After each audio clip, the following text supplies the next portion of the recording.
আসসালামু আলাইকুম রাহমাতুল্লাহ। সম্মানিত শিক্ষক ও কর্মচারীবৃন্দ, স্কুল ও কলেজের তো মাধ্যমিক ও উচ্চশিক্ষা অধিদপ্তর থেকে সংবাদ বিজ্ঞপ্তি প্রকাশ করেছে জুলাই মাসের চেক এমপিও চেক হস্তান্তর প্রসঙ্গে। তো এটা হচ্ছে আজকে ভিডিওতে আমি দেখাবো যে কীভাবে আপনারা এমপিও শিট ডাউনলোড করবেন এবং এই আপনার এই কত তারিখ লাস্ট ডেট দেখেন যে আগামী 14/8/2024 তারিখ পর্যন্ত সংশ্লিষ্ট শাখা থেকে জুলাই 2024 মাসের বেতন ভাতা সরকারি অংশ উত্তোলন করতে পারবেন। ঠিক আছে, তো এর আগের ভিডিওতে আমি দিয়েছি এই বিষয়ে আরও বিস্তারিত। তো আর স্মারক নম্বর হচ্ছে এটা, ঠিক আছে। আর এটা 6/8/2024 এই সংবাদ বিজ্ঞপ্তি প্রকাশ করা হয়েছে। ঠিক আছে, তো কিভাবে আপনারা এমপিও শিটটা 5% ইনক্রিমেন্ট সহ এমপিও শিটটা ডাউনলোড করবেন সেই প্রসেসটা আমি এই ভিডিওতে দেখাবো। ঠিক আছে, তো প্রথম যে কাজটি করতে হবে সেটা হচ্ছে যে আমরা এখান থেকে যে কোনো একটা ব্রাউজার ওপেন করছি। এখান থেকে করলে হবে, আমি এখানে চলে যাচ্ছি, এখান থেকে বের হয়ে যাচ্ছি। আমি এখান থেকে আমি একটা ব্রাউজার ওপেন করছি। এই যে এখানে ব্রাউজারে এসে গুগল সার্চ বারে লিখবেন ইএমআইএস, ঠিক আছে। তো এরকম ইএমআইএস লিখলে এরকম একটা ওয়েবসাইট চলে আসবে, এই যে ইএমআইএস। তো এখানে ক্লিক করবেন, তারপর এই যে education management information system EMIS এই পেজে নিয়ে আসবে, এই ওয়েবসাইটে নিয়ে আসবে। তো এখানে আমরা এমপিও শিটটা কীভাবে ডাউনলোড করবেন সেটা আমি দেখাবো। তো এখান থেকে আপনারা এই যে এখান থেকেও এমপিও বেসরকারি শিক্ষক কর্মচারীগণের জুলাই 2024 মাসের বেতন ভাতা সরকারি অংশের চেক প্রদান এখানে ক্লিক করে যেতে পারেন। আর এমপিও শিট বা ভাউচারের জন্য এখানে ক্লিক করে যেতে পারেন। তো আমি এখানে ক্লিক করছি, যে click here MPO sheet voucher click here, এখানে ক্লিক করবেন। তারপর এরকম একটা পেজ চলে আসবে।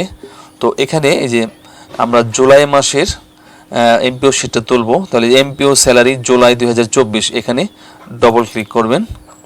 তারপর এরকম একটা পেজ চলে আসবে। তারপর এখানে দেখেন ব্যাংকের নাম শো করছে, যে অগ্রণী ব্যাংক, জনতা ব্যাংক, রূপালী ব্যাংক, সোনালী ব্যাংক। আপনি যে ব্যাংক থেকে আপনি টাকা উত্তোলন করেন, যে ব্যাংকে আপনার অ্যাকাউন্ট, সেই ব্যাংক আপনি সিলেক্ট করবেন। ঠিক আছে, তো এই যে আমি অগ্রণী ব্যাংক থেকে আমরা বেতন উঠাই, তা আমরা অগ্রণী ব্যাংক সিলেক্ট করছি।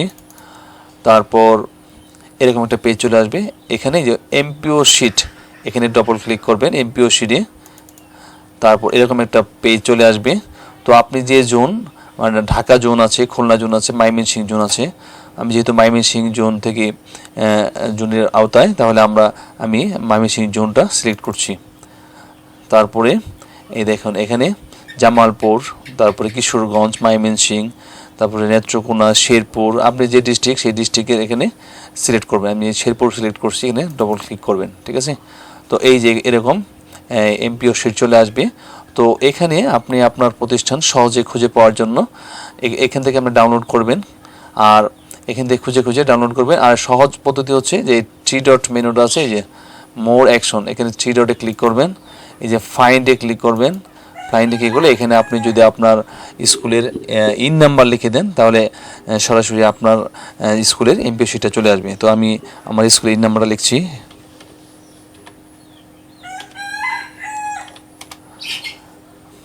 এই যে দেখুন আমার স্কুলের যে সূর্যদী আহমদ হাই স্কুল। ঠিক আছে, তো আমার স্কুলের এমপিও শিটটা এখানে চলে আসছে। তো এখন এই যে প্রিন্ট বাটনে যদি ক্লিক করেন, তাহলে এটা প্রিন্ট হয়ে যাবে। ওকে, তো আশা করি সম্পূর্ণ প্রসেসটা আপনি বুঝতে পেরেছেন।